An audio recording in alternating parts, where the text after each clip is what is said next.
Olá pessoal, sejam bem-vindos ao 6º episódio do Cavalcast. Hoje vamos discutir sobre testosterona também, né? E com um enfoque quase que total ao implante subcutâneo da testosterona.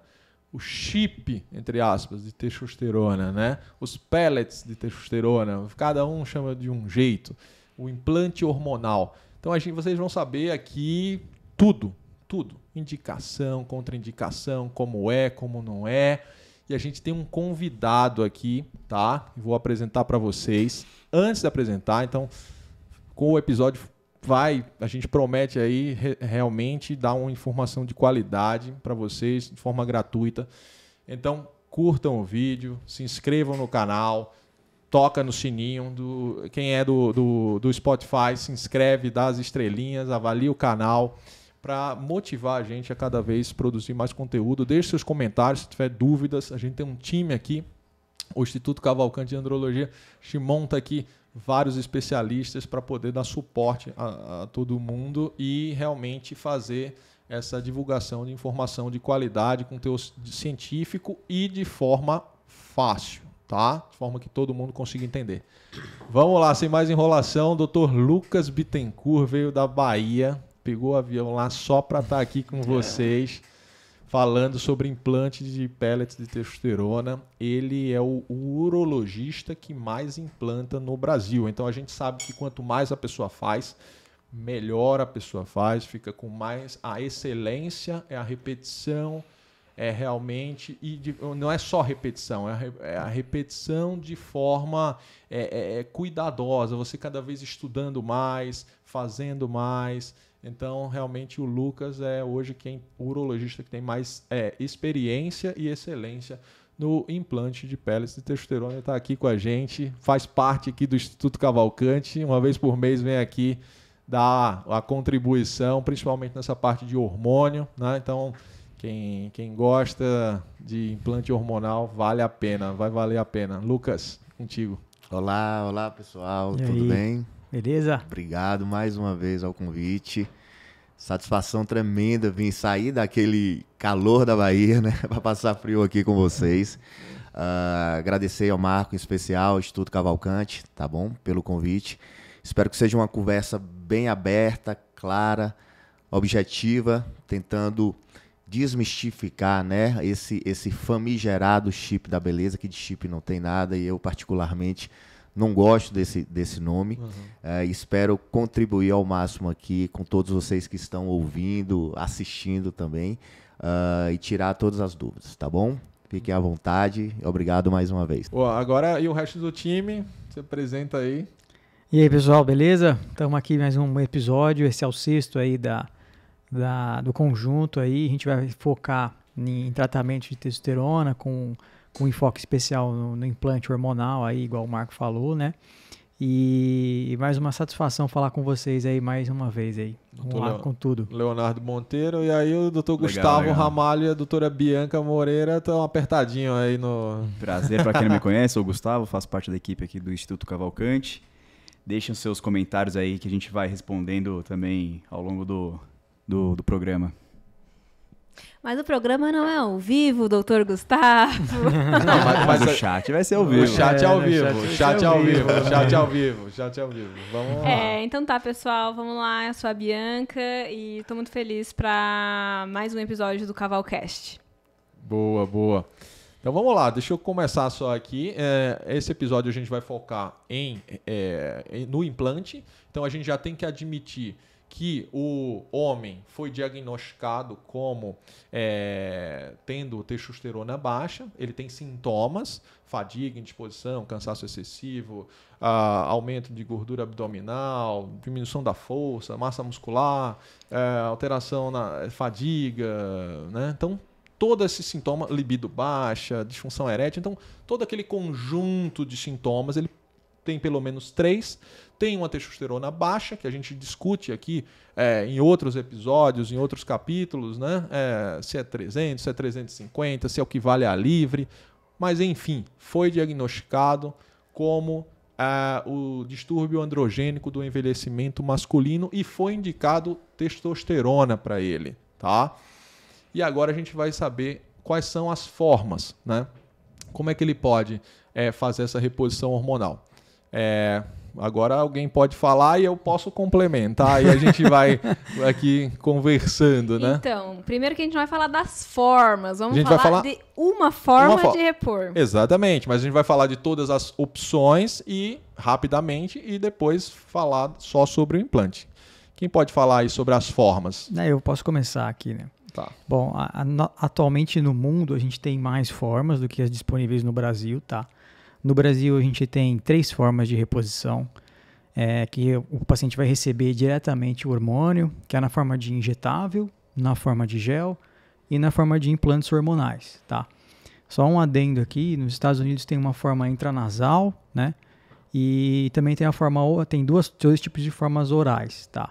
Para receber testosterona, que ainda não chegaram no Brasil, né? A gente espera aí que em breve chegue para a gente poder oferecer para os nossos pacientes. Das formas que estão disponíveis aqui, o gel pode ser usado de uso diário, né? Um injetável tem injetável de curta duração, um injetável de longa duração, né? O de curta duração é de origem, a frequência é semanal ou quinzenal, a depender aí da fórmula, né? E o injetável de longa duração tem uma duração aí de alguns meses ou mais semanas aí, né? E o implante hormonal é uma duração mais longa, né? O paciente faz um procedimento e aí ele dura geralmente 4, 6 meses, vai variar de indivíduo para indivíduo e da dose que foi colocada, né? E basicamente essas são as fórmulas, falando em linhas gerais é bem por aí. E Gustavão, quer complementar aí? Deixa eu só dar essa complementada pro Big Boss. Bom, eu tentei. Tá. Então, deu a oportunidade. Como o Leonardo falou, aqui a gente é meio restrito sobre as formas, né? Então tem a oral, que é o Jatenzo, né? Lá nos Estados Unidos, um decanoato de testosterona. O injetável de curta, de longa, de curtíssima absorção. Tem a bucal, né? Tem uns como se fosse um chicletinho de testosterona. Tem patches, né? Que são adesivos. E várias outras, né? Nasal, natesto, né? A nanotestosterona, que faz 3 vezes. Então, como é que a gente escolhe isso? Né? Esse aqui é o ponto, esse aqui é o importante. Como a gente faz essa escolha. Isso aí vão ser 4 Cs, né, que a gente vai fazer essa escolha. Primeiro C, custo. Não adianta você chegar aqui, medicina é isso, medicina não é só o livro. Tá? Medicina é a gente pegar tudo que a gente sabe e adaptar para o doente que está sentado, o paciente que está sentado na frente da gente. Então, se a gente passa uma forma de testosterona com um custo muito maior do que ele pode, ele não vai aderir ao tratamento, não vai fazer, você não vai ser eficaz, está errado. Então, primeiro é o custo. Segundo é a concentração. Então, tem cada tipo vai ter uma concentração diferente. Então, o que é que aquele paciente precisa, o quanto vai ser eficaz para ele. Terceiro é o compliance, né? É uma palavra do inglês.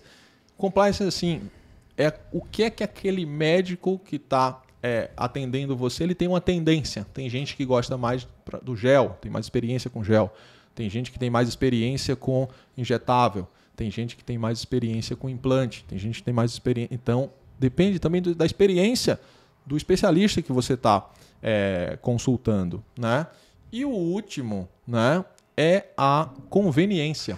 É o quanto isso é conveniente para você. Tem gente que usa o gel e fala, não, eu passo o desodorante, passo o gel e já era. E absorve bem, beleza. Só que 20% não absorve bem com gel. Tem gente que não é conveniente ir na farmácia aplicar uma injeção de curta duração, de média duração, né, que é um cipionato a cada 10 dias, 15 dias, seja lá o que for, ou fracionar a dose, né, como a gente fraciona bastante aqui, eu tenho um vídeo sobre isso. E também, por quê? Porque tem medo de agulha, porque não gosta, por causa da logística, porque na farmácia enche o saco dele. E também tem gente que não gosta também da injeção de 6 meses. E adapta-se muito bem a esse método que a gente vai falar aqui, que é do implante de testosterona subcutâneo, né? Que na verdade, dá uma comodidade, um conforto né, para o paciente. São todas vias de administração. Testosterona é testosterona, seja ela em qualquer forma. Agora, a absorção vai gerar picos diferentes, efeitos diferentes, objetivos diferentes, casos diferentes. Então, isso é que você, sentado na frente do especialista, é interessante ser discutido caso a caso e vai ser escolhido o melhor para você numa decisão compartilhada. Eu acho que hoje a medicina, a palavra é essa, decisão compartilhada é a melhor coisa. Agora, falando sobre todos esses aqui, a gente vai deixar o Lucas falar sobre implante aí, que é a praia dele, né? Vamos lá. Falar sobre implante de testosterona, pessoal, é a gente falar da via mais antiga de reposição de longa ação. O chip, né, que o pessoal fala hoje, os implantes subcutâneos, eles se confundem com o surgimento da molécula de testosterona, que foi em 1935. Data-se de mais ou menos 1938, 39, quando tiveram os primeiros implantes. 48, mais ou menos, teve os implantes de estradiol e testosterona. 72 foi aprovado pela FDA, né, nos Estados Unidos. A gente passa ali por 92 com o surgimento dos implantes inabsorvíveis ou silásticos, com o nosso mestre, Dr. Elcimar Coutinho. E, né, ele ficou esse período adormecido e em 2006 ressurgiu novamente nos Estados Unidos na forma de testopel. Então, assim, não é nada novo, tá? Apesar de ter esse modismo todo. Os implantes, eu costumo dizer que é o seguinte, as desvantagens das outras vias é a principal força do implante hormonal de testosterona subcutâneo. Por quê? Quando se fala em gel, existe uma transferência interpessoal. Isso não acontece com o implante. Quando se fala em injeções de curta e longa ação, existem os picos, né? Existe você ter que tomar a cada 10, 12, 15, 60 dias. E isso, às vezes, não é conveniente. Então, assim, quando a gente fala desses implantes, a gente tem uma durabilidade muito maior. O paciente, pelo menos na minha casuística, que 2 vezes no ano ele chega no consultório para a gente implantar. E isso nos dá um conforto, uma conveniência, uma comodidade, uns níveis de testosterona dentro do aceitável, que a gente fala assim, que é nível fisiológico, níveis normais, ele não ultrapassa, na imensa maioria das vezes, o basal dele ali é sempre dentro da normalidade, e isso faz com que seja mais benéfico para a gente, mais benéfico para o paciente. Dessa forma, evita-se também os efeitos adversos que as outras vias, no caso as injeções, quando você toma, sobe muito o valor da testosterona e é aí que vem o efeito adverso. Então, assim, eu diria que comodidade, conveniência e estabilidade fazem dos implantes hormonais uma excelente via de reposição. Então a gente já pode fazer aqui 2 mnemônicos, né? O mnemônico dos 4 Cs e dos 3 Cs agora, né? Comodidade. Exatamente. Eu estava falando, né? Como é que você escolhe, né? Como você escolhe uma via para implante, né? Para reposição hormonal? Custo, conveniência, compliance, né? Assim, que o médico tem com a via de administração e a concentração que vai ser feita, né? A concentração que vai ser administrada. Então tem esses 4 Cs. E agora os seus 3 Cs. Comodidade, conveniência. Que também comodidade e conveniência repetiu, né? Exato. Tá, então é isso. Então escolhido aí a via subcutânea, já falou do histórico, manda ver aí, Lucão. Vamos lá. Como acabamos de falar, a gente precisa decidir junto ao paciente qual é a melhor via. Então, assim, o implante é a melhor via, eu sempre falo isso quando estou conversando a respeito. Não, ele não é a melhor via, mas pode ser a sua melhor via, a melhor via para aquele tipo de paciente. Quando você falou mais cedo sobre a testosterona, todas as vias, elas fornecem a testosterona. E eu sempre faço uma analogia, quando você usa outras vias e um implante, é mais ou menos o seguinte: se você usa um gel, você está de um Uno, de um Fusca, vai andar, você está de implante, você está numa Ferrari, consequentemente os dois vão te levar ao mesmo lugar, é só você abastecer. Entretanto, como você vai chegar lá é que difere uma via da outra. Então, eu sempre faço essa analogia e para o paciente tentar entender o quão conveniente, o quão é interessante essa via para ele. Lembrando dos outros Cs que a gente fala, né, de custo também, que envolve outras questões, mas essa decisão conjunta faz com que a gente escolha o melhor para ele. Quando a gente fala de implante subcutâneo, de chip, não existe nada de mecânico, não é nenhum aparelho que é colocado na pele do paciente, o paciente é rastreado. Senão, assim, né, todos os maridos, namorados, né, as mulheres colocariam um implante de testosterona como se fosse um chip.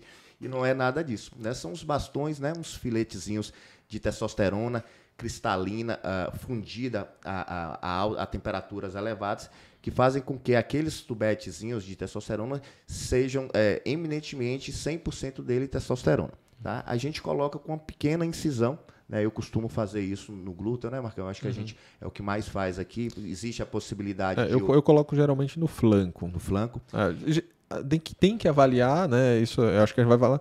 A anatomia do paciente. Perfeito. Tem paciente que tem aquela cartucheira, né? Aquela cartucheira ali, aquela alça, né? Dá para esconder até coisa ali. Dá. Então, dessa forma, aí eu prefiro no flanco. E dependendo... Agora, o último implante que eu fiz, né, de testosterona, foi um paciente que era homossexual. Ele fez uma lipoescultura. Ele lipou toda a parte do flanco, do abdômen e injetou gordura no glúteo. Então ficou aquela parte do flanco que geralmente é a que eu gosto de implantar, ficou lipada. Então, você teve que mudar? Eu mudei. Aí mudei de via, coloquei lá na via glútea. Que pode ser, né? Pode ser os dois. De fato, é qual o médico? Preferência do médico. Preferência do médico. Com consentimento do paciente também. Uma incisão, a gente consegue fazer isso dentro do consultório, sob anestesia local, tá? É praticamente indolor. Uma pequena incisão, onde não requer nem ponto. A gente faz um túnelzinho debaixo da pele, totalmente anestesiado, e coloca por baixo da pele esses tubetezinhos. Tá? Normalmente, no homem, a gente coloca, se for de 200 miligramas, 6 a 8. Isso vai fazer com que se libere testosterona diariamente. Tá? A gente sabe que tem um pico maior entre 2 e 4 semanas, tá certo? E a gente consegue níveis estáveis aí por pelo menos 5 a 6 meses. Esses pacientes, normalmente, como eu falei, eles não precisam de ponto. O repouso a gente pede pelo menos 24 horas. Então você não está dando ponto? Não estou dando ponto. Eu geralmente ainda dou ponto. Experimente não dar ponto, que até a cicatriz vai ficar um pouco melhor. A gente, você só faz aquele pontinho falso? Não, só aproxima a pele. Aproxima com um estereotipo. Exatamente. E aí fica bem bacana. Peço 24 horas de repouso para o paciente, peço compressão de gelo, tá? E o retorno é um retorno habitual de todo paciente que faz terapia de reposição de testosterona. Então, assim, não é nada de outro mundo, tá? Não é uma mini cirurgia, é um pequeno procedimento que conseguimos fazer no consultório, de forma indolor, prática e rápida. Mas isso com a cânula mais espessa, mesmo a cânula que passa o pellet de 200, ou você está fazendo, você está deixando sem ponto? Deixo mesmo aquele mesmo a cânula para homem, de 4,5. De 4,5 mesmo, isso eu deixo sem ponto e cicatriz 24, 48 horas já está fechadinho. Boa. Então vamos lá. Vamos falar. E quais são... Estou escutando, maravilhada, um método muito bom. Agora eu quero saber das desvantagens de se colocar um implante de testosterona, porque todos os métodos têm desvantagens, né? E quais seriam as desvantagens do implante? Certo. Quando a gente fala de desvantagem, isso já tem até estudos mostrando qual é o principal fator que faz um paciente descontinuar o tratamento de implantes hormonais é o custo, né? O investimento, de fato, é um investimento alto que o paciente faz, apesar de ser a cada 6 meses. Entretanto, quando você começa a somar o quanto de gel ou o quanto de injeções esse paciente toma nesse período que faz uma reposição, essa diferença não é tão gritante. Então, a gente, de fato, precisa saber quem é esse paciente, selecionar esse paciente, mostrar para ele o quão interessante é aquilo e que esse custo todo que se fala não é tão alto assim também. É a questão mais do investimento. É o que eu falo para o paciente, né? E quanto que eu falo assim, você não tem preço. Então, é algo que o paciente pode ponderar, pensar bem, que no final das contas acaba valendo a pena sim. Quem quiser saber sobre custo da reposição hormonal, eu tenho um vídeo no YouTube que a gente fala eu falo de todas as vias, né? O custo aproximado, né?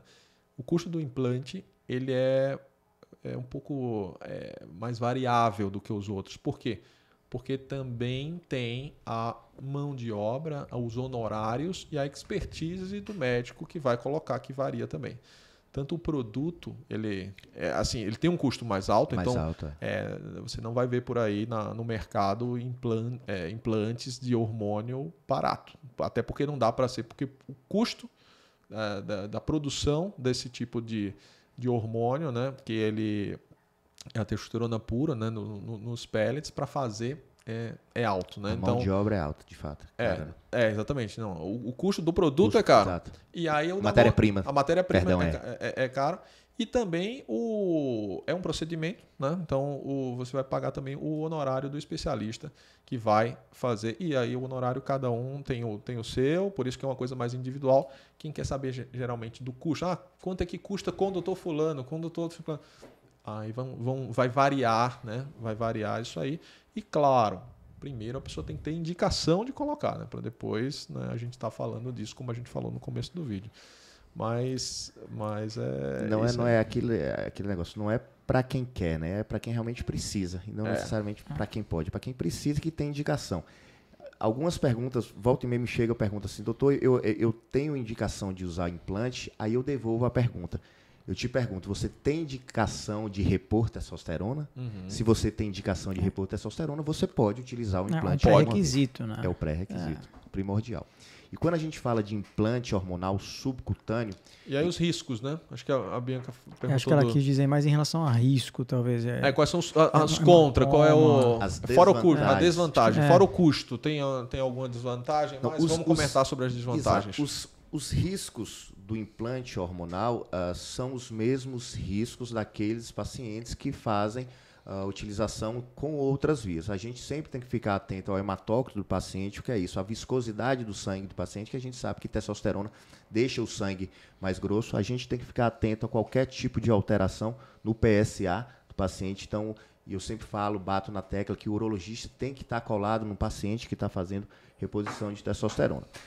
Quando a gente fala também de desvantagens, efeitos adversos, a gente não tem como não deixar de falar da extrusão. O que é a extrusão? É a saída do implante, né? O próprio corpo expulsa, né? A gente sabe que isso pode acontecer em pelo menos 3% dos pacientes. Tá? Normalmente sai 1 ou 2 implantes no máximo e isso não tem nenhuma repercussão clínica, ou seja, o paciente não sente clinicamente que perdeu isso, tá certo? E quando os pacientes me ligam e isso acontece, eu tento acalmá-los, falar que o próprio corpo expulsa, se porventura sair um pedacinho ali, você pode puxar, botar o curativo e seguir a vida fazendo tudo normalmente. Além da extrusão, aí tem um incômodo também da dor local. Quando a gente fala de efeito adverso de extrusão, não existe um efeito adverso mais comum e a gente esquece que é a dor da própria injeção. É uma dor de benzetacil que, por vezes, a gente fica alguns dias aí com o bumbum doendo. É semelhante a isso. Tá. Vai durar um pouco menos também, né? Não vai durar aqueles 6 meses, né? Porque acabou saindo um implante, né? Então, acho que tem essa duração também, né? Que é um pouco mais reduzida.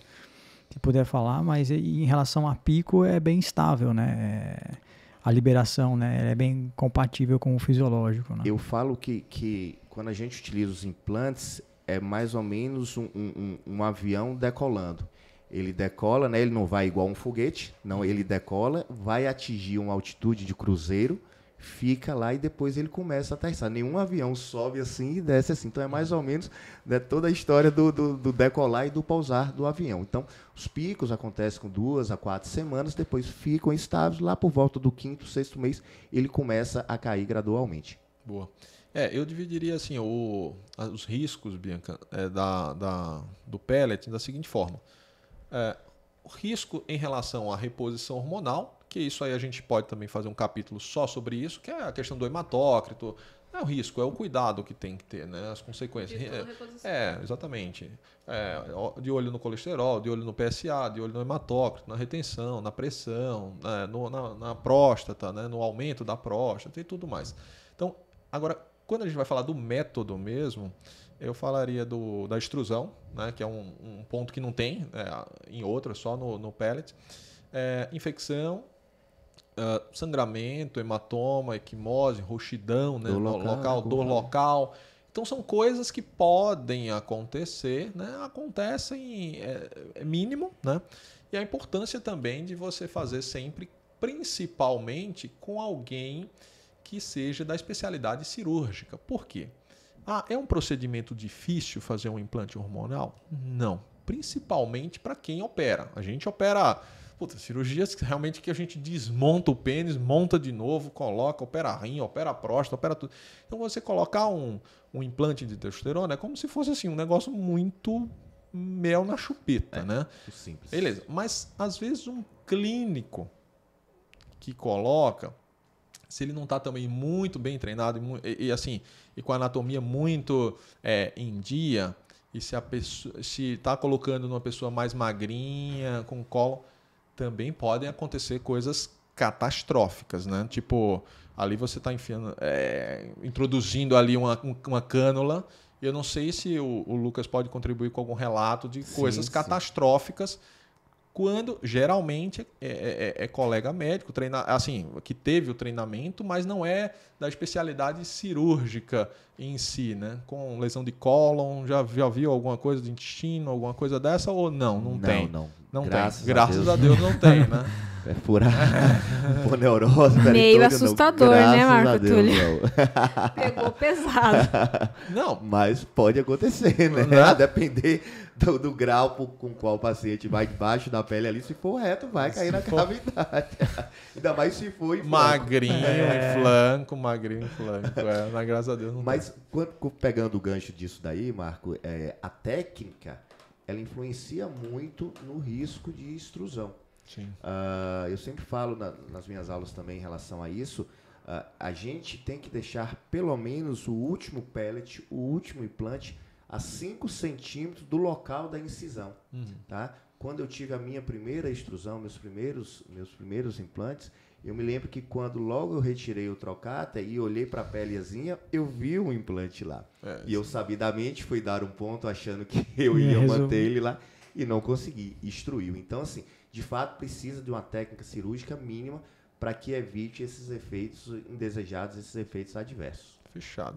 E agora vamos falar sobre técnica.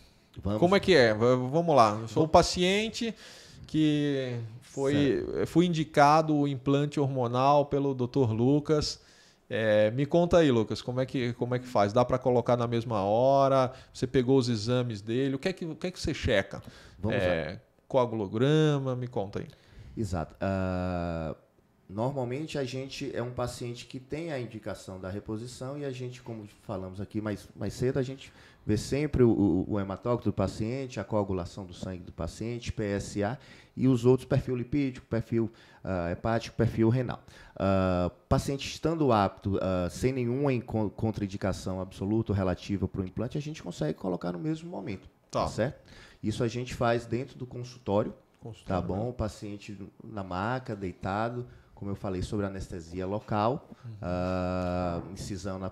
Anestesia local, nesse caso, pessoal, é uma picadinha mesmo, assim, é muito... É uma mordida de formiga, como a gente fala. Né? Depois de anestesiar, dá essa picadinha de formiga que aí a gente coloca uma agulha um pouquinho maior para fazer a anestesia ali de toda a região. Mas a primeira, que é a que sente, é uma formiguinha só. Fora isso, não existe mais dor depois disso. Exatamente. Dor ou incômodo, não sei nem se é uma dor, né? Geralmente não tem. Exato. Volta e meia eles olham o tamanho do trocáter, ficam com medo do tamanho do trocáter, mas a gente tenta tranquilizar porque todo o trajeto vai estar anestesiado e não tem esse risco de uma dor maior, não. Beleza. Então aqui a gente preparou um vídeo sobre isso e tem o passo a passo direitinho com imagem, né? Não sei se vai dar para ver aí na câmera principal. Vamos lá. Vamos lá, aqui é a técnica de pega cutânea, né? O paciente que tem uma pele um pouquinho, uma gordurinha mais mole, saliente. Eu diria, mais saliente, a gente consegue puxar e tentar introduzir no subcutâneo mais profundo, se é que isso existe, né? Exatamente. Não, e é isso você evita riscos, né? Exatamente. Você coloca no lugar certo e evita risco. Combinado. Então, anestesia, exato. Pontinho, né, de anestésico. O bloqueiozinho, né, da pele que a gente fala. Esse azul é um campo cirúrgico estéreo. Isso. Sem bactérias. Depois a gente vai com a lâmina, incisão menor que 1 centímetro da faz pele. Um cortezinho. Exato. Anestesia todo o trajeto. Nessa hora já não sente mais não dor? sente mais dor nenhuma aí. A gente prepara depois a cânula a ser introduzida. Nesse mesmo trajeto anestesiado e sem dor, a gente introduz na gordurinha do paciente e a partir daí começamos a colocar os pellets, né, que são os implantes. Vocês vão ver aí agora. Aí vão ser colocados Vão ser quantos implantes o médico, o especialista julgar necessário para cada caso. Isso a gente vai comentar daqui a pouco. Exatamente. Colocou todos, tirou, faz um pequeno curativo. Eu faço em técnica em V, né, Marcos? Sim. Marco Tulli. Para evitar justamente esse risco de extrusão, como se fosse um canivete. Depois feito a outra técnica, um curativo, aspecto Então, final, fica né? só sem inchaço, sem risquinho, sangramento. sem nada. Exato. Você coloca gelo? Coloco gelo. Eu obrigo os pacientes a colocar gelo, porque senão a dor pode ser um caráter mais moderado, né, alto. Então, sugiro sempre ao paciente, quando retornar para casa... Quanto tempo? Os pacientes geralmente perguntam, isso aí vai ser colocado em quanto tempo? Você gosta o quê? 10 minutos? Eu 5 sempre falo minutos? 15 minutos? 20 minutos? 20 minutos de gelo, espera 1 hora. Tá, não, mas quanto tempo o procedimento para fazer o implante? Marcão, 15. dentre a anestesia, todo o procedimento, eu tudo. acho que dá uns 15 a 20 minutos. 15 mas minutinhos. O ato cirúrgico, o ato cirúrgico, realmente acho que em 5 minutinhos a gente consegue. Então é bem rápido, né? Bem rápido, bem rápido. prático. Tá joia, tá E joia. quais as medicações para casa que o paciente vai precisar tomar? Doutora Bianca, particularmente eu não passo nenhuma medicação, não passo nenhum antibiótico. Cefalexina, nada. Nada. E não tive aumento de infecções por conta disso. Eu deixo a critério do paciente, se caso estiver incomodando bastante, ele pode usar algum analgésico, e além do gelo, né, que eu recomendo a todos. Então, dipirona e Dipirona, paracetamol, se tiver dor. Se tiver dor. E se for muito magrinho, ele consegue, se ele palpar muito, ficar apertando, ele consegue sentir alguma coisa? Consegue. Eu tive for curioso. Eu tive um paciente agora, que ele é triatleta, o percentual de gordura dele era menos que 4. Entendeu? Então, ele sente de fato, mas isso ao longo do tempo vai absorvendo, né? Vai diminuindo o tamanho, a circunferência daquele pellet e ele não sente mais. Mas nas primeiras semanas, sim. Beleza. E quantos pellets? O paciente geralmente pergunta, né? Quantos pellets vou colocar? Vamos lá. Essa é uma excelente pergunta, que muitos perguntam. De uma forma geral, tá? Nós utilizamos os pellets de 200 miligramas, tá certo? Porque para o homem, para a gente atingir a quantidade que a gente quer, ele precisa ser da maior dosagem. Nós utilizamos uma média de 6 a 8 pellets de 200 miligramas. Mas por que, Lucas, 6 a 8 pellets de testosterona? Para vocês que estão assistindo, ouvindo a gente, é o seguinte: a gente precisa simular a mesma produção diária de testosterona pelos nossos testículos. A gente sabe que a nossa produção é de mais ou menos 5 a 7, algumas outras literaturas dizem de 7 a 10 miligramas por dia. Então, o testículo, pessoal, produz 7 a 10 miligramas de testosterona por dia, joga na circulação. Essa produção tem um pico, geralmente matinal, né? Então, Sim. que implica várias coisas, né? Está relacionado também com ereção matinal, de ter mais tesão de manhã, de facilitar a ereção de manhã e outras coisas. Então, esses 7 a 10 miligramas no dia, ele também forma pico. O próprio organismo da gente tem um pico intraday, né? O diário, né? Como você falou que no início a gente tem nossa produção maior pela manhã, não é à toa que no final do dia a gente chega um pouco mais cansado. Tá mais baixo, né? exatamente. Então, para a gente poder chegar... E é no final do dia que o couro come, né? Então aí, quer dizer, você vê que... precisar de testosterona. Então, vamos lá. Como a produção nossa diária é de 7 a 10 miligramas, cada tubete desse, cada pelletzinho desse de 200 miligramas, ele libera 1,3 miligramas por dia. Então, a gente fazendo a conta aí de 1,3 vezes 6 a 8, a gente consegue chegar na produção natural, na quantidade da produção natural. Outra pergunta que me fazem é rapidinho. Doutor Lucas, eu consigo somar a minha testosterona que eu estou tomando de fora com a testosterona que eu já tenho? Essa é uma pergunta frequente Essa também, é uma interessante. Não é, Marcão? O que você me diz aí em relação a isso? Não, isso aí geralmente no pellet você não consegue fazer essa soma, né? Na minha opinião, a única via de administração que você poderia teoricamente fazer essa associação seria o na testa, o nasal, teoricamente, ou o gel, dependendo, também porque o pico do gel é em 3 horas, né? Então, teoricamente, não. Mas eu falo para o paciente é o seguinte, se você está fazendo alguma reposição hormonal e essa reposição hormonal não inibir seu eixo, é porque talvez você não precisasse fazer, entendeu? Porque só você já está dando conta do recado. Então, se um paciente vem para a gente em reposição hormonal com o FSH e o LH normais, fala, desculpa, não sei, esse negócio, isso que você está fazendo não está surtindo efeito, porque realmente quando a reposição hormonal ela é eficaz, ela zera o FSH e LH na maioria das vezes, né? Então você não soma. Perfeito. Em relação a medicações associadas. Exato. Existe, como a gente utiliza a via subcutânea, a gente consegue também, não só a testosterona, mas a gente adicionar outros hormônios. Tá? Então, eu utilizo muito na minha prática os implantes de anastrozol, que é um inibidor de aromatase, tá certo? A gente utiliza mais naqueles pacientes que são cheinhos, com sobrepeso, e que tem uma relação testosterona e estradiol menor que 10. Você divide uma pela outra, dá menor que 10. Esses pacientes têm indicação, eles respondem bem de uma forma que, com a premissa de que também o eixo não seja suprimido, ou seja, a gente consegue se manter um LH e um FSH um pouco normal, eu diria, ou subnormal, justamente por conta da ação, né, do feedback negativo por conta do estradiol. E tem uma premissa também de que a utilização do anastrozol ele faz com que o período de reimplante ele se espace. Então, assim, os pacientes que fazem com 5 meses, 140, 150 dias, alguns pacientes conseguem até chegar a 196 dias. Tá? O anastrozol ele dá mais uma vida, né, ao implante. Também porque o próprio anastrozol, o uso de anastrozol, ele sobe um pouco a testosterona, né? A testosterona, pessoal, ele tem 2 caminhos, né? Tem o caminho que ele vira estradiol, né? E tem um caminho que ele vai para dehidrotestosterona. Esses 2 caminhos a gente tem medicamento que a gente pode fechar e deixar ele aberto, né?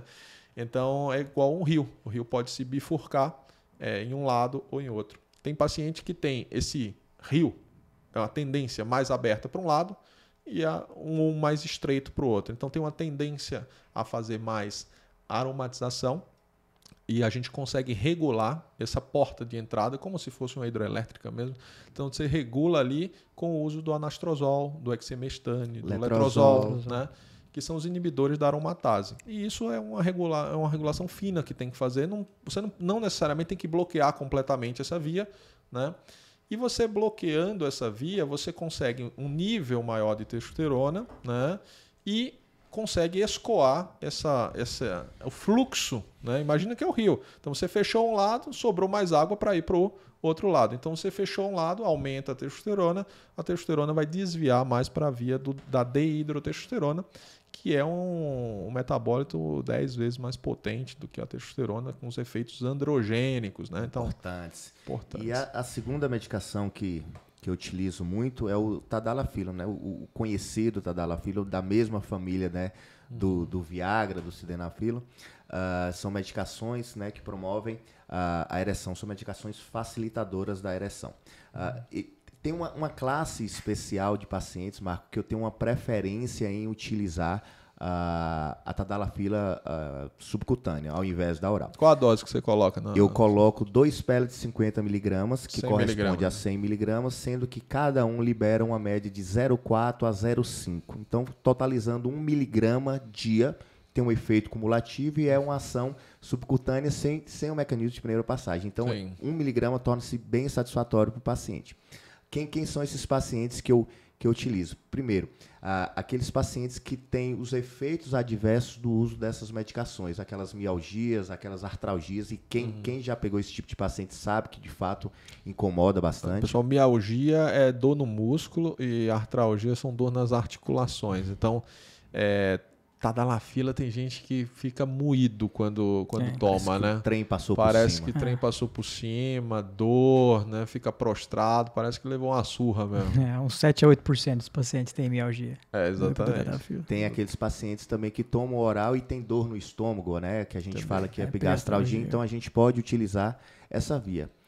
E tem aquele tipo de paciente que não quer que a mulher, namorada, parceira, saiba que ele está utilizando. Então ele fala, doutor, você pode colocar subcutâneo para mim, para ninguém saber disso. E aí a gente atende, obviamente, se ele tiver indicação, a gente usa essa via para esse tipo de paciente. Então, assim, de uma forma geral... Evita aquele negócio, pô, esqueci o comprimido.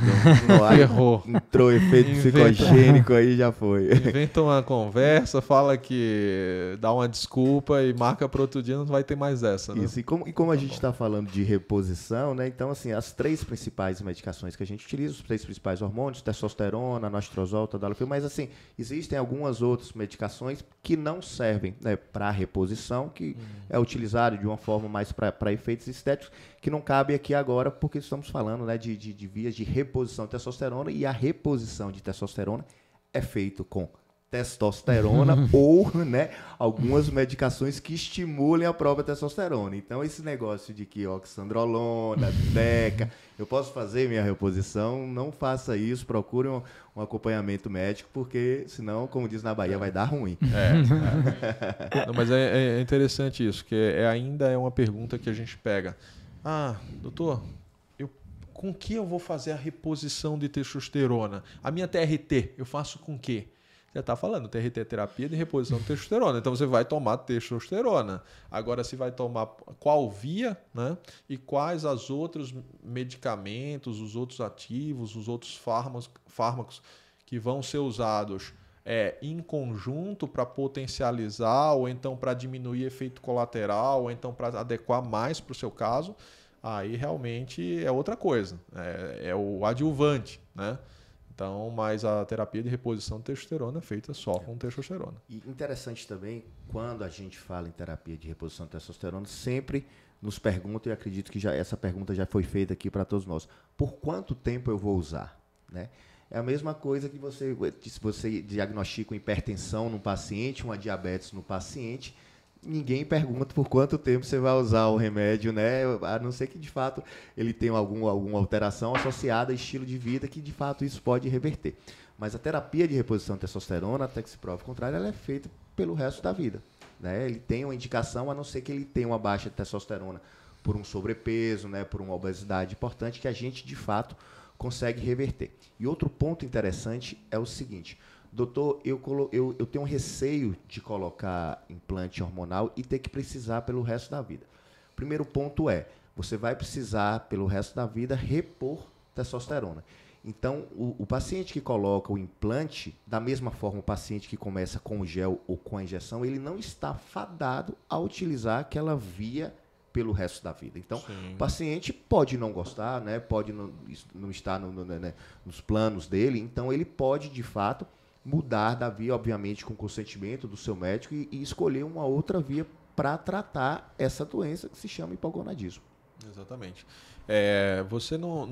Qualquer via que você escolha, você pode alternar. E eu falo para o paciente, geralmente é um paciente que ele quer usar por mais tempo. E essa pergunta é exatamente, todo paciente vai fazer. E o paciente ele se prende muito, o homem se prende muito nessa coisa de resto da vida. Eu falo, cara, vivo agora. Não, mas assim, porque não é nem vivo agora, porque assim, as coisas mudam, tudo muda, né? Então, não se prenda muito nessa questão de resto da vida. Isso é uma coisa que geralmente eu falo para o paciente. E se você tem indicação, aí você pode fazer 2 coisas, como a gente comenta aqui em vários vídeos. Você pode ou estimular seu testículo a produzir testosterona, ou você pode repor testosterona por essas vias, tá? Ou então a terceira opção, que eu acho ruim, que é você se manter com testosterona baixa. Se manter com testosterona baixa aumenta a mortalidade, você vai realmente, além da sua qualidade de vida, baixar muito, tá?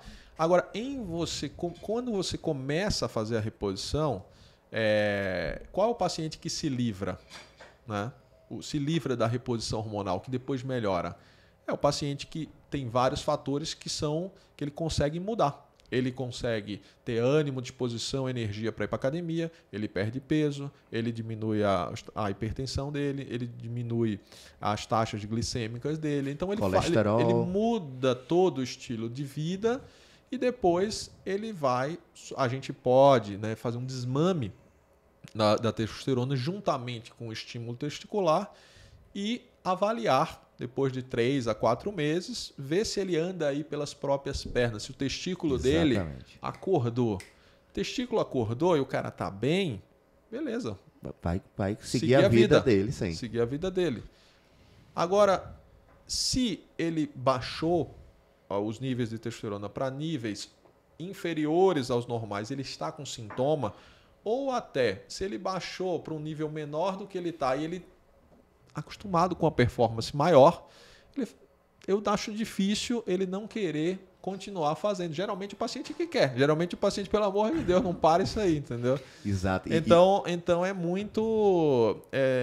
realmente, assim, é uma questão que é abordada em toda consulta isso.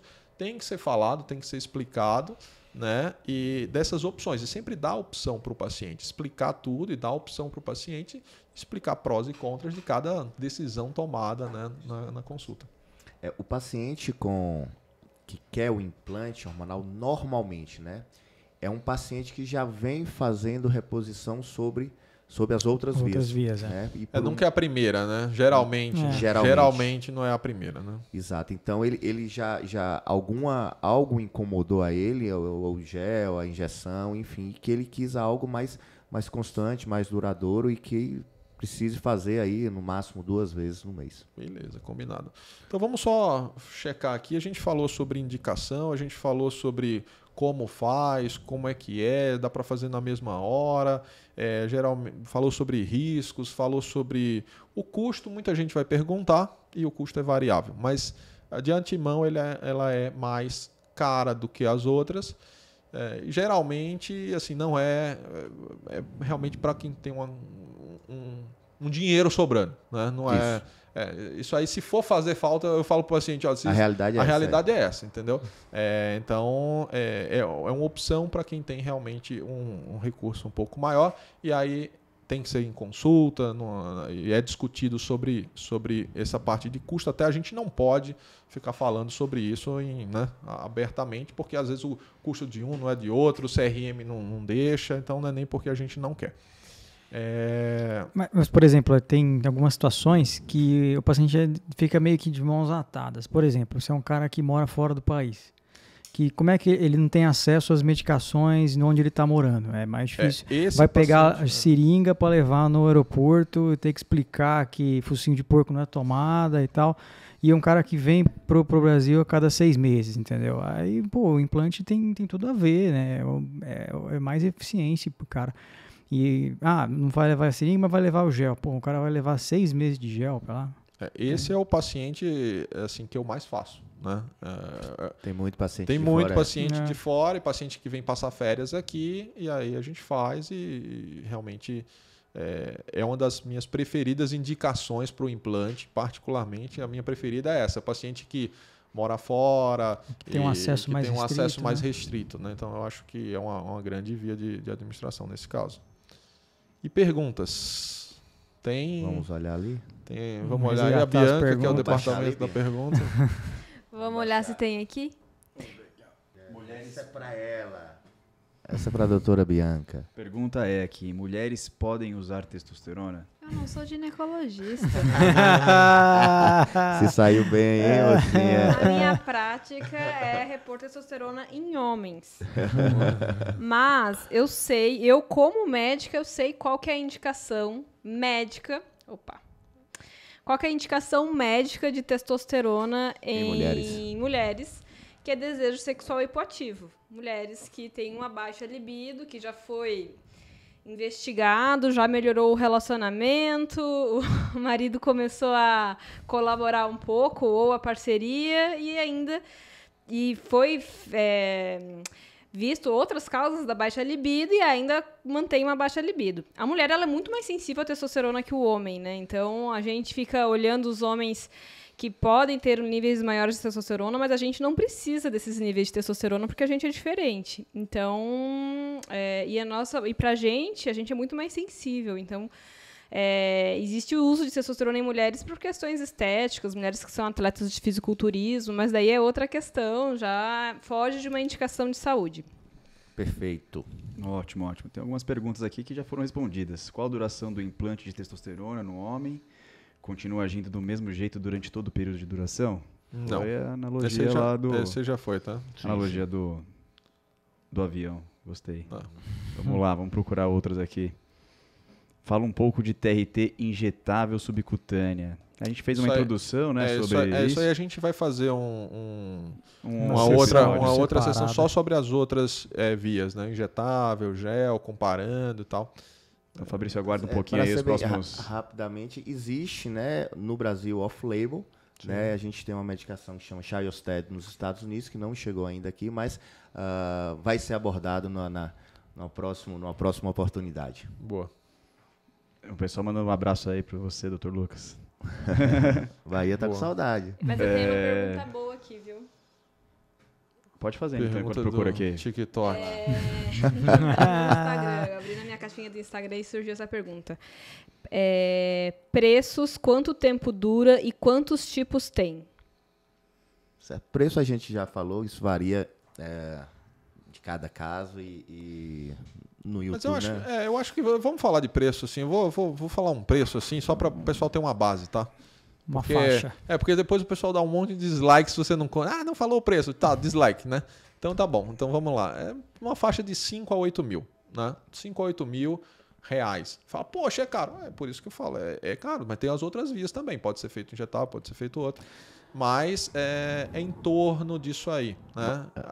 Vai ter lugar que pode ser 4.500, pode, mas eu acho difícil porque o material é caro mesmo, né? E para homem é mais caro que mulher, por quê? Porque o homem precisa de muito mais testosterona. Então a quantidade de testosterona que mulher usa, a parte fisiológica, é ridícula em relação à quantidade. Até a produção dela. Exatamente. Em relação à quantidade que o homem precisa. Então, por isso que o volume de matéria-prima aplicado, implantado, é muito maior e daí o custo fica mais alto. Em torno de 5 a 8, eu acho que é um número aí para aguardar. E ela perguntou também os tipos, né? Nós temos os absorvíveis e os inabsorvíveis ou silásticos, que eles são cobertos por silicone, tá? De antemão, né? Eu falo aqui abertamente e sem medo de errar que o melhor implante hormonal para o homem são os implantes absorvíveis. Justamente pelo fato dos inabsorvíveis, aqueles que precisam retirar, ter uma quantidade menor de miligramagem em cada pellet, e o cara precisar de 15, 20, 22 implantes no glúteo, numa aplicação, e ter que retirar Exatamente. depois. Ter que retirar, eu acho que é uma coisa meio... Enfim, para a mulher a gente sabe que tem seu grande espaço, mas para o homem, vamos, de fato, o implante absorvível é o melhor. Exatamente. Então a gente falou de preço, falou de tipos, falou de quê? A duração, acho que foi repetida. Duração 6 meses, mais ou menos. A pergunta que eu tô recebendo muito aqui é sobre... O homem fica mais potente, acorda o companheiro com mais facilidade? Sim. Agora, lembrando que potência, a testosterona é uma fatia, né, das causas de disfunção erétil. A testosterona baixa é só uma fatia ali de em torno de 20 a 30% no máximo dos pacientes com disfunção erétil, tá? Então, tem paciente com disfunção erétil com 2.000, 3.000 de testosterona, que faz uso exógeno. Tem paciente com 800 de testosterona com disfunção erétil. Então, pode sim melhorar, né? Então, pode sim melhorar, mas caso a caso. Em geral, sim. Em geral, melhora. Sim, sim. Mais alguma, doutora? Tem mais algumas, mas que vale a pena responder, eu tô selecionando. Aí tem coisa. Tem uma pergunta aqui. Coloca o fone da Bianca, que tá estourando aqui no vídeo da gente. Coloca o fone nela. Não deixar ninguém surdo hoje. Não, porque ela tá gritando. Nossa, eu tava gritando pra caramba. Pra cacete, Desculpa, viu? Aí perguntaram novamente se esses implantes aumentam o desejo sexual. Sim. Sim. Como toda testosterona. Em geral, sim. Em geral, sim. Em geral, sim. E também perguntaram aqui, existe um chip de testosterona? Já ouvi algo sobre isso, mas não sei se existe mesmo. Então, o que existe são implantes hormonais. Exatamente, foi o que o Lucas comentou logo no começo. Não é um robozinho que está liberando X miligrama por dia, né, GPS, contado. Né? Não é nada robótico nem mecânico, tá? Nem eletrônico. Aí eu só tenho mais uma pergunta. Essa pergunta não é sobre chip, mas é sobre testosterona. Depois dos 21 anos, tem como manter a produção de testosterona alta com treino e dieta? Sim. Depende da genética da pessoa, depende de várias coisas. Porque com 21 anos para estar com a testosterona alta, pelo menos aí até os tá voando, 40, meu. 50. Então, sim. Tem sim. Na verdade, não é para fazer mais nada, na verdade. Se você necessitar de uma reposição hormonal com 22, 23 anos, é a exceção. Tá? É a exceção. A regra é não precisar. É bons hábitos, dormir bem, comer bem, treinar bem. Parece clichê, fazer. mas dá os certo, bons né? hábitos, não existe almoço grátis. Joia. Então é isso, acho que a gente cumpriu aí nosso papel, a gente conversou bastante, falou sobre várias coisas. Quem tem dúvidas, deixa nos comentários, deixa o like, se inscreve no canal, toca no sininho, sigam nossas redes sociais que vão aparecer aqui, entra no site do Instituto Cavalcante, vai ter várias coisas no meu site que está junto, né? A gente fez aí uma junção dos dois.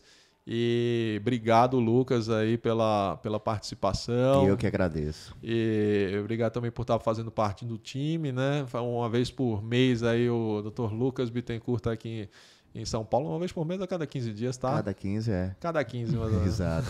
Eu que agradeço, uma grande honra estar aqui com vocês. Sempre vi esses podcasts lá da minha casa. Falei, quando é que vocês vão me chamar, pelo amor de Deus? Eu quero botar esse fonezinho no ouvido aí. Mas brincadeiras à parte, muito feliz mesmo de fazer parte do time da andrologia do Instituto Cavalcante, né, que é uma grande referência nacional no que diz a respeito à andrologia, performance e saúde do homem. Muito obrigado mais uma vez. Espero vocês na Bahia, hein? Não para podcast, mas eu quero que vocês vão passear lá comigo. Comer uma acarajé, tomar água de coco, passear ali. É bom. Descansar numa rede. Só isso já aumenta a testosterona. Né? Só isso já aumenta. Só pisar o pé lá no calor e tal, tirar a camisa, fazer umas barras na fala da barra. O segredo tá aí, hein? Isso aí tá certo. Valeu. Então é isso. Então valeu, pessoal. Beleza. Não, até a próxima aí. Foi um prazer aí falar com vocês de novo. Um abração. Valeu, Até os próximos. Tchau, Valeu. pessoal. Tchau.